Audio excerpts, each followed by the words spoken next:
Ladies and gentlemen, thank you for joining another podcast with Conquer with Chris.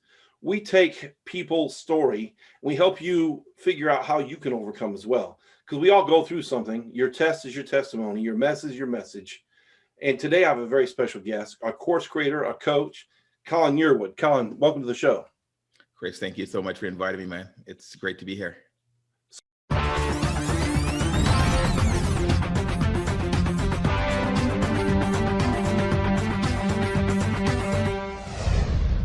So we've met a couple times over a weekend at an event, a marketing event at that, and training event. So tell the people a little bit your background so they can get to know you a little bit. Man, I was born in South America. No, that's too far back. But that's fine. The truth is I actually was born in South America, a country called Guyana. Migrated to the US when I was a teenager, and I've been here most of my life. For me, when it comes to my background around business, entrepreneurship, and creating the life that I want, that started for me back in the 90s, man, when I first got onto high-speed internet at AOL. I got a job and they had high-speed internet, and I became curious, but how can I make money? I don't know why that came into my head. So that started my journey into entrepreneurship. And one of the first things I did was build a website for a church in the late 90s. And I just was always curious about how I can create my own economy. And that led to eBay, selling on eBay, Beanie Babies, Furbies. I sold thousands of Beanie Babies. And then that led to affiliate marketing and course creation. So I've been at this for a long time. That's got me here, right? All those years added up to what I've been experiencing over the last three and a half, 4 years. I've been full-time in my business. And mainly what I do is help people see possibilities through coaching and courses, and give them encouragement to create that life that you truly want. And I'm a big believer, and I'm living the kind of life that I want to live because I've been intentional about creating it. Wow. Well, so what would you say to the person's just getting started, or thinking about getting started right now? What would you tell them? Is the market saturated with internet and digital marketers, or is there still room for someone else? Man, there's so much room. But why a lot of times people feel that way, that it's saturated, is because of that conversation we're having in our head, right?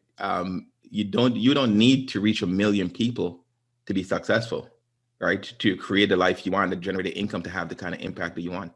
You can reach 1,000 people and then allow them to have a ripple effect through you. So if you're getting started right now, I would urge you to identify, why are you thinking it's saturated, right? What is that conversation in your head? Because usually that is your self-doubt, your fear, your insecurities showing up. And usually, Chris, I know you're a Christian guy, but I like to say, hey, man, that's the devil trying to stop you from getting to what is it that the Lord laid out for you, man?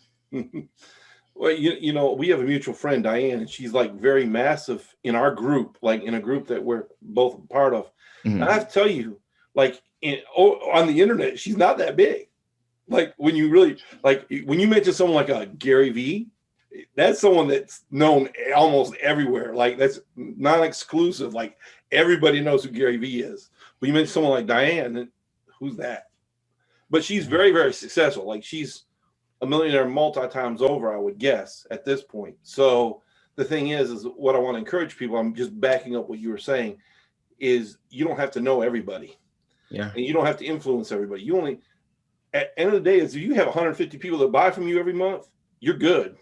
Yep. You can be more than good. Now you want to increase that over time because someone will come and someone will go. But man, 150 buying people every month, you're golden. Dude, it's really cool that you mentioned Diane Hochman, right? Diane is an absolute rock star. I know at least with one affiliate platform, she's earned $1 million, right? Mm-hmm. But as you said, she's not Gary V, right? Or Grant Cardone. But here's the cool thing. We're talking about Diane because she's made an impact in our lives, right? And that is what has had allowed her to create the results. Now, I'll give you one more Diane story. I actually went to a mastermind with Diane in 2017. And some of the things she taught me then are things I'm doing right now that's allowing me to reach people. So you see the kind of effect she's having and not even directly. So Man, it's just about being intentional, but serving people and caring about helping them get a result, and that gets you many, many, many results. Diane's been on my podcast. She was one of the first people when I launched it. I had her, Steve Krivda, and who else did I have? I reached out to so many people. A lot of people are just so busy that it's hard to fit in their schedule. So I'm just grateful for the opportunity to interview these people. We're working on season 2 now, and I have to agree with you that it's how you frame. It's always about perception, right? How you perceive a thing. Yeah. You brought up I'm a Christian, so one of my favorite scriptures is in the Old Testament. It says the children of Israel were looking into the promised land. The spies went out, and they said they saw the giants, and they said they saw themselves as grasshoppers, so they became grasshoppers. So how you perceive something is what you become. So be careful what you're perceiving. Yeah. If you think it's saturated, it's saturated. If you believe it's hard, it's hard. But if you believe this is doable, it becomes doable. And the person who thinks it's saturated has to be like, you know what? I agree with you. You know why? Because you have to create your own blue ocean. Because of your personality, your background, your training, everything you've been through in life, you have a place that it's not saturated. Yeah. The things you do, Colin, no one else is doing. There's people similar to you, but they're not exactly like you. They may sell the same thing, but the way you go about doing it is different than someone else. Yes, sir. I totally agree with that. And that's something, for a long time I felt, it took me a long time to find my sweet spot that I'm comfortable with. When I started marketing, I was doing everything everyone else was doing, everything I think would have gotten me rich quick. Right. And I market from 2007 to 2014, 15, I struggled big time because I was jumping from shiny object to shiny object, trying to be something I wasn't. And in 2015, 16, that's when the shift started happening for me. It's like, okay, who are you? What is it you love doing? What is it, how you want to help? And start becoming more comfortable with that. And that's evolving to where I am now, where I do my thing. Yes, it becomes tempting to look over and see, oh man, that person. I know my people are my people. People are attracted to me for how I teach, how I talk about a subject, and just my energy, right? And it's the same thing with if you're now getting started. That's something I didn't know when I was just getting started. So that's I think a huge tip is become comfortable with who you are and what your voice is, what you want to talk about, and life in this marketing space and entrepreneurship space, and life overall will become a little bit easier. Man, you couldn't say nothing more true. Man, I tried SEO, I tried Facebook, I tried Twitter, I tried whatever. And when TikTok came out, I said, I'm not trying that. I'm just not going to do it. Why? Because I've tried everything else. And when I started podcasting, I realized this takes all of my good talent. I'm a pastor, preacher, speaker. So I get to do that every day. And then having conversations just with people, man, building rapport with people is easy for me. I've had people tell me, if you ever get on stage, you could sell $1 million. Well, I'm on a stage now. I built my own stage. So that is so true. When you find your sweet spot, like I told my wife, when I started doing the second season, I could do this all day. No problem at all. Do this all day. I'm standing up. Most people sit down when they're doing this, but I stand up so I can give even more energy into it, because I really want this to not only do well, but I want people to be impacted by it and say, man, I didn't think of things like that. So someone who's started and maybe they haven't found their sweet spot, what's the best way for someone to find their sweet spot? Man, I actually thought on this yesterday. I taught a workshop on this yesterday. Here's the secret. Identify what you're good at. And a lot of times we dismiss those things we're good at. Like you just identify that. Hey man, look, I'm a pastor, I'm a speaker. I'm an encourager. Why not podcasting, right? Identify the things that you're good at. And a couple of ways you can do that is just breaking it down into, if you're in your work, what are you good at work? What are you good at in your present job and past jobs, right? What are you good at when it comes to relationships? What are you good at when it comes to your kids and as a friend? What subjects were you good in school? What is the thing that your friends reach out to you and say, hey, help me with this? Just get clear on what your strengths are and play to that. Like you mentioned, Chris, you figure out podcasting aligns with your strengths. For many years, I tried to write. I need to write articles, and I realized I'm a talker, right? I'm not a writer, so I struggled. And guess what that struggle caused? Procrastination, lack of motivation, no production. So the key is be patient. Identify what your strengths are. That's the first thing, and be honest with yourself. Brag about you. A lot of times we don't want to brag about ourselves, right? That's one. Brag about yourself, write it down, identify your strengths. Okay. Now, the second thing is, look, how can I use this particular strength to accomplish this goal? How can I use my job as in customer service, right, to leverage that in online business? Great. You're a problem solver. Okay. You're more than likely a people person. You may not like the people you're serving, but if you're in customer service, you have a level of caring for people. Okay. What kind of people I really, really would like to help and serve? What problems would I like to solve? Mm-hmm. Right. And those how you can start attaching it. Yesterday on my workshop, one of the guys on there, he was a mechanic. So I like playing this game. I said, hey, just tell me your job title or what you do, and I'll tell you what you're good at. And, let me know if you agree. So when he says mechanic, I'm like, man, you like to fix, you like problem solving, you like researching, right? You like restoring and fixing things. You find pleasure in creating a new outcome. And he's like, yeah, man, that's exactly me. Okay, so are you doing those things when it comes to starting a business, when it comes to finding the right job for you, when it comes to how you show up in your kid's life, right? Are you actually a good listener? Because a lot of times at work, we would listen because I think we believe we have to, right? But when we come home, we're frustrated with our partners and our spouse. So that's a strength you have at work. How could you leverage that strength? So good. At home? That's so good. So good. I'd also say is don't be afraid to try. Like sometimes we put our list of things we're good at. I kind of knock the fact I tried everything, but there's something good about trying. You're not good at it, so don't do it anymore. Find out you're not good at something before you can hang it up. Yep. You may not like to write, but you might be good at blogging.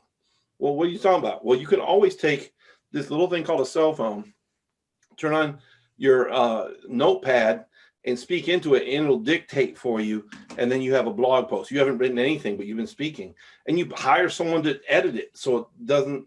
Because typically I talk like third or fourth person sometimes, and I break all sorts of English rules. But in a speaking conversation like this, I do well. Yeah, right. So I would tell people, try Facebook, try Twitter. But when you find out you get frustrated with it, or like you said, you get frustrated and then you procrastinate because you don't want to do it because you really don't get any joy out of it, right? It sucks the soul out of you. Yeah. Don't do it anymore. Find another way. There's 100 different ways to tear down a castle. Just got to find one. Chris, I think one of the reasons me and you are here today is because we tried a lot of different things and then figure out what didn't work out, right? I wasn't trying to find a perfect thing to get started with. Yes, I made some costly mistakes. Back then, I thought they were costly, but I'm looking at it now. I'm like, man, there was some good investments, right? But I didn't wait for everything to be right and perfect. I got started. And because I was in motion, I start eliminating all those things. Like you said, hey, I don't like this. Hey, I don't like this. Oh, I feel good when I do this. How can I do more of it? And you start finding your way forward, right? Right. Rather than just being stuck waiting for everything to be perfect. Okay, I'll find a perfect thing to get started. I don't think I know anyone who found the perfect thing right off the bat and got started in business or life. And even when you find the thing you're good at, it's not going to be perfect. You got to, like, I'm watching, I don't know if you know who Sean Cannell is.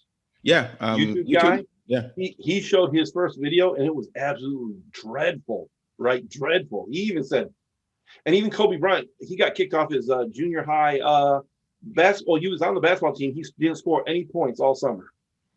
And he said, Dad, what's wrong? He says, son, you're bad. And so he took time and practice. But guess what? With us, our practice is done in front of everybody, like podcasting, writing articles, whatever, right? So you're not going to find the perfect thing. It's like finding the perfect mate. You're not going to find them.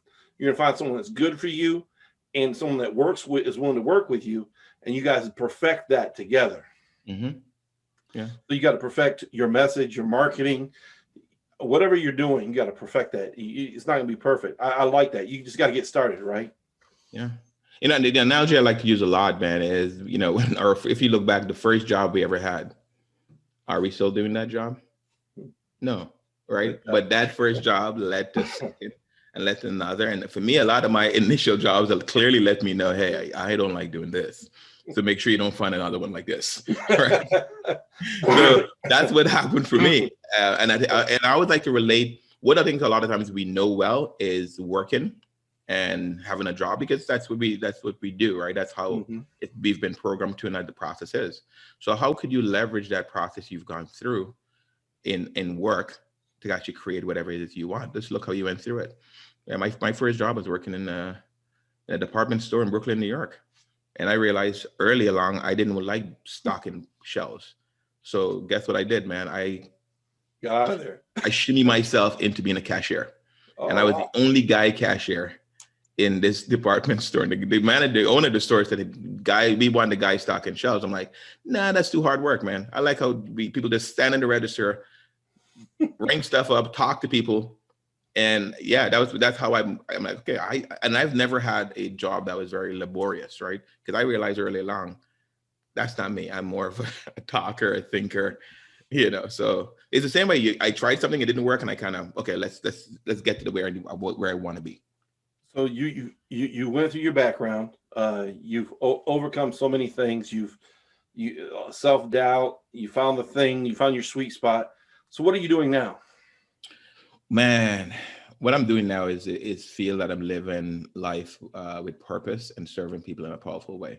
And how I do that every day is through coaching and the courses I've created. And I'm focused on helping people bridge that gap and make that journey between going from an employee to an entrepreneur.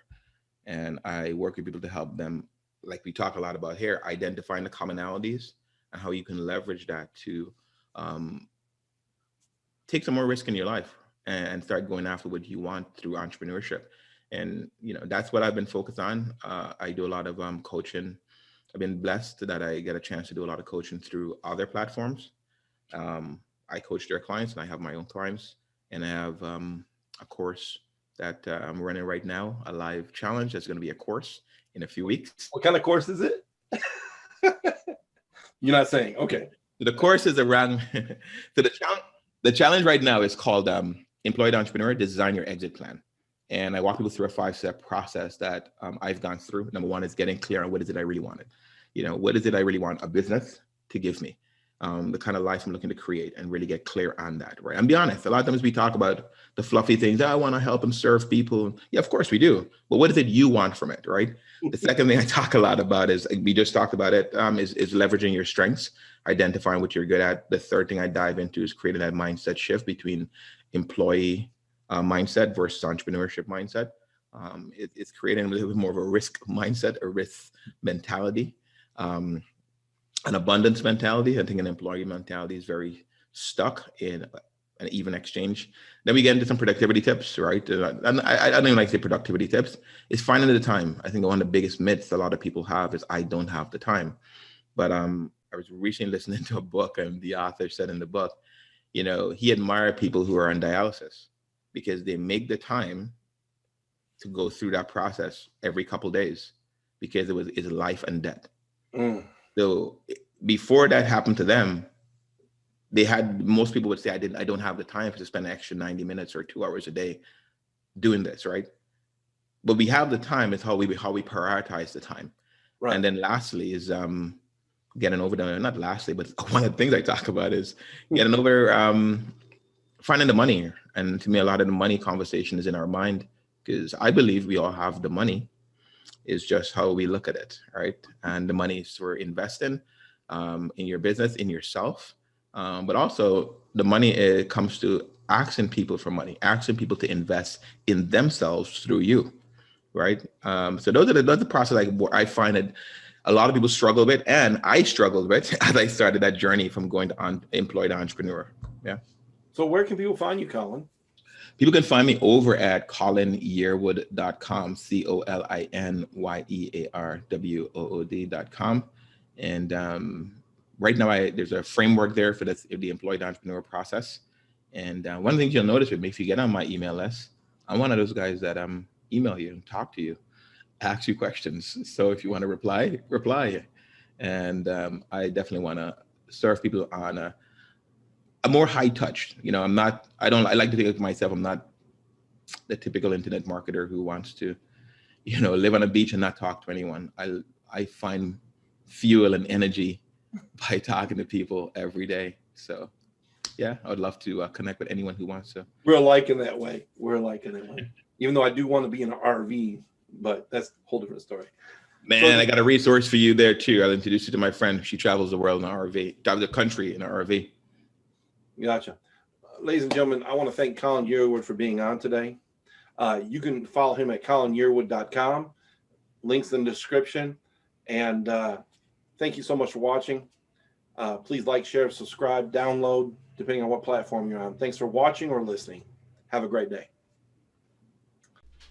We interrupt this podcast.